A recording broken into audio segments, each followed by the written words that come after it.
Manceron, vos cuissons étaient parfaites. Comment appelez-vous ces petits chaussons? Le délicieux. Truffes et pommes de terre, c'est bon pour les cochons.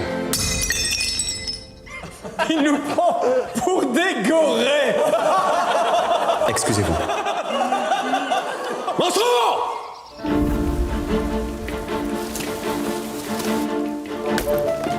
C'est vrai qu'il était cuisinier? Tu peux pas renoncer et t'enfermer ici alors qu'il y a tant de choses à vivre.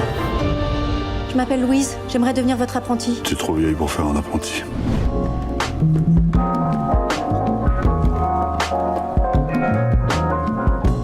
Ah, quel beau plateau. Ça fait du bien. C'est comme un bon repas, on a envie de le partager. Je sais pas si ceux qui nous écoutent vont aller voir délicieux, mais ce film l'est. On dira pas ce que c'est délicieux, non? Je sais pas. Si, on peut le dire. Alors. Oui, on peut.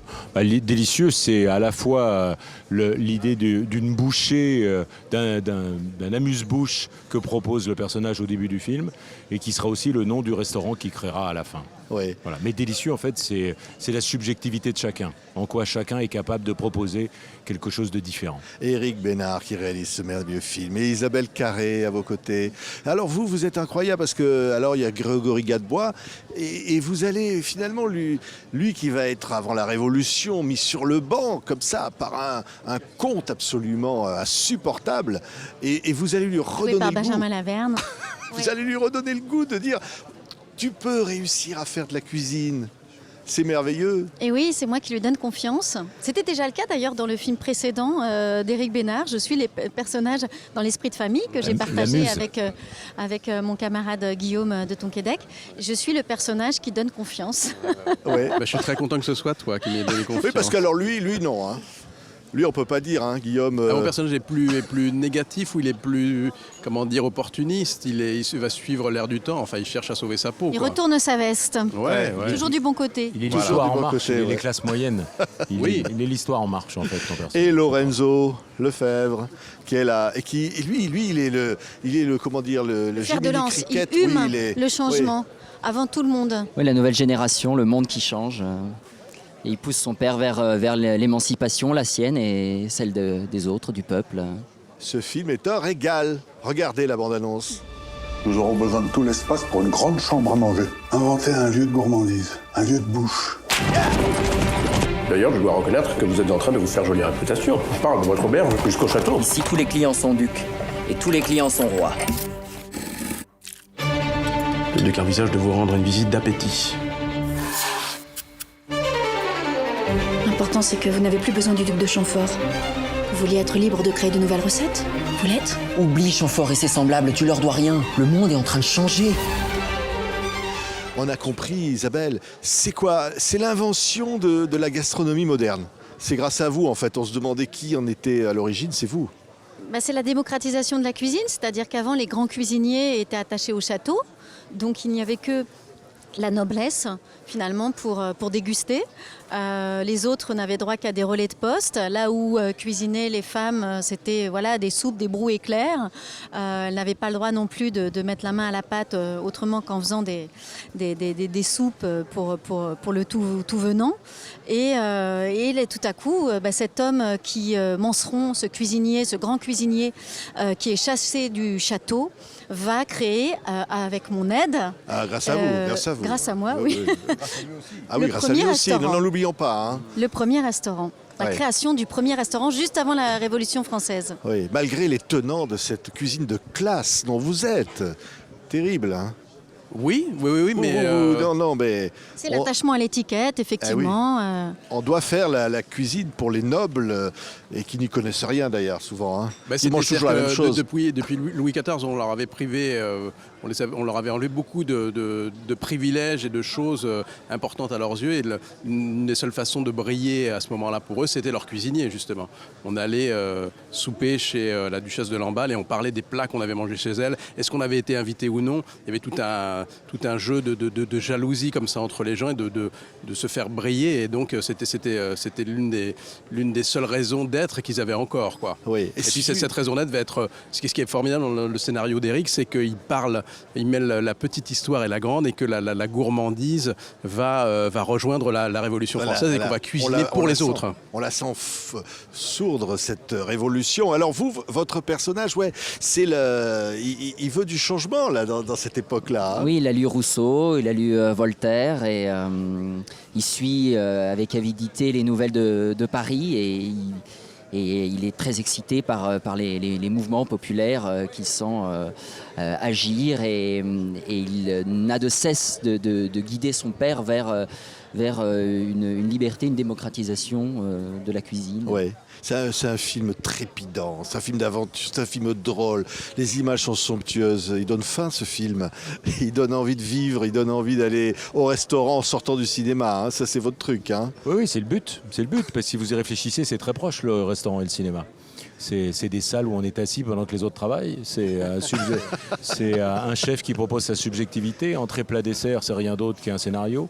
Il y a un grand lien. Avant même le Covid, il était évident que c'était bien. Après, les deux ont été fermés en même temps. Et donc, mais s'il y a un lien, c'est l'idée, c'est le fameux modèle français. C'est pas un hasard si c'est deux inventions françaises, si vous y réfléchissez. Oui.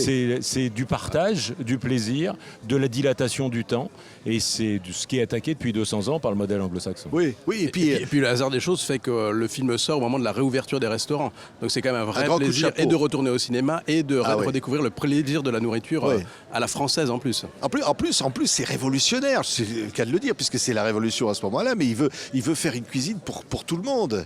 Il ne veut pas qu'il y ait que les puissants qui puissent en profiter. Le film part de la pensée des Lumières. Et la pensée des Lumières, avant tout, c'est avoir confiance en soi. On est tous égaux. Chacun peut proposer quelque chose. Cet homme-là qui n'a jamais inventé en cuisine, on va lui dire « mais fais-toi confiance ». Il va commencer à inventer. C'est ça qui est important. La cuisine et le restaurant, c'est un prétexte. Ce qui est important, c'est ça. C'est que chaque enfant puisse trouver quelle est sa voie et oser la proposer dans un monde qui parfois est écrasé par une pensée souvent objective. Voilà. Oui, et puis la naissance qu'on appelle les chefs. Parce qu'au fond, il est maître de lui. Il ne dépend plus, il ne dépend plus de commandes. Il fait ce qu'il aime, il devient maître à bord. Et c'est un artiste. C'est finalement presque un hommage aux artistes, ce film. Tous les thèmes qui sont employés concernant la cuisine dans le film, on peut les dire aussi pour le jeu des comédiens. C'est assez étonnant d'ailleurs, ce partage, cette communion, ce qu'on peut ressentir dans une salle de théâtre. Je pense à une phrase là tout à coup de Louis Jouvet qui dit à un jeune comédien « Il ne suffit pas d'avoir les tripes, il faut la sauce pour les accommoder ». Faudra la rajouter. Ah non, on peut plus, le film est fini. Après Louis Jouvet, je me tais, moi. Ah non, ben là... Non, mais c'est vrai qu'il y a une recette, c'est-à-dire qu'il y a plein de choses. C'est un film qui est très généreux, et c'est un film qui résonne d'une façon incroyable par rapport à ce qu'on vit aujourd'hui. Il y a plein d'entrées possibles dans le film. Vous pouvez parler du féminisme pour ce film, la place des femmes en cuisine. Vous pouvez parler des gilets jaunes par rapport à cet aspect révolutionnaire, cette démocratisation et ces privilèges qui demeurent. Vous pouvez parler de l'écologie avec les circuits courts et la redécouverte de la cuisine du terroir et des produits de proximité, ce que cherche le chef Manceron et ce qui était le cas à l'époque parce qu'on en avait marre des épices et qu'on voulait retrouver un goût de notre cuisine à nous, avec nos produits à nous. C'est un goût de la vie. Au fond, c'est ça, ça nous parle encore aujourd'hui, justement. Bien sûr, c'est ça dont on parle, de vivre par soi-même, d'expérimenter. Et aujourd'hui, au XVIIIe siècle, la pensée écrasante, c'est le catholicisme. Aujourd'hui, c'est plus la même, mais on vous demande de rester assis et d'appeler Uber Eats et de regarder Netflix. C'est-à-dire de vivre par transfert, d'être un avatar, de ne plus vivre par vous-même. L'idée des deux, du restaurant et du cinéma, c'est quoi ? C'est de sortir. Sortir, le chemin est quasiment aussi important que ce que vous allez faire après, et de le partager. Donc c'est un hymne à ça, à sortir et partager. D'aller vers les autres. Et un hymne à la résistance aussi, parce qu'ils résistent. Ils vont y arriver peut-être, on va voir le film. Ça se fait pas tout seul, il y a ils sont une contre vraie des bagarre. puissances terribles. Mais quel mot magnifique, résistance. C'est bien sûr. résister avec la nourriture. C'est vrai. Allez, Et un résister dernier. avec nos talents, parce que c'est vrai ce que dit Eric, que voilà, cette culture anglo-saxonne, nous on doit vraiment, et pas que simplement en ce qui concerne le cinéma ou la nourriture, pour beaucoup d'aspects de notre culture, on doit résister, et on doit imposer nos histoires. Moi j'ai des jeunes adolescents à la maison et ils ne veulent regarder que des films américains. Je leur dis non. C'est nos histoires. Faut regarder Délicieux. Regardez nos histoires à nous. Regardez Délicieux. Allez voir Délicieux. Oui, soyons curieux, soyons curieux. Soyons curieux. Il y a des images, quand on est dans le cinéma, on a... Non mais c'est vrai, on a le... L'image est magnifique. On a, On a la faim et salive. soif. C'est Jean-Marie Drejoux qui est à la lumière On est pris. et au C'est- cadre. Allez. Nous, quand on jouait, on avait l'impression de rentrer vraiment dans un tableau de Vermeer, Ah, quoi. c'est ça. Dans une peinture. Absolument. Et c'était très inspirant, d'ailleurs, pour nous, pour Grégory Gadebois, pour tous les acteurs sur le plateau. On était vraiment inspirés par cette lumière, et ces décors et ces costumes. Incroyable. Mais c'est la même conversation, à savoir que là, on s'est inspiré du XVIIIe siècle, des peintures de Chardin, etc. Mais dans un flot d'images permanent que vous avez aujourd'hui, où vous êtes écrasé par l'image, l'idée, c'est que l'image de votre film est une subjectivité, est une identité. Donc on essaye qu'il y ait une identité. En l'occurrence, c'est un hommage aux peintures du XVIIIe. Merci beaucoup. On va se quitter avec du Mozart, comme dans le film. Et Délicieux. Je pense que ça sera un immense succès. Espérons-le. C'est sûr. C'est Régalez-vous. sûr, je vous le dis. Vous allez vous régaler. Merci. Merci. C'est à vous. Merci.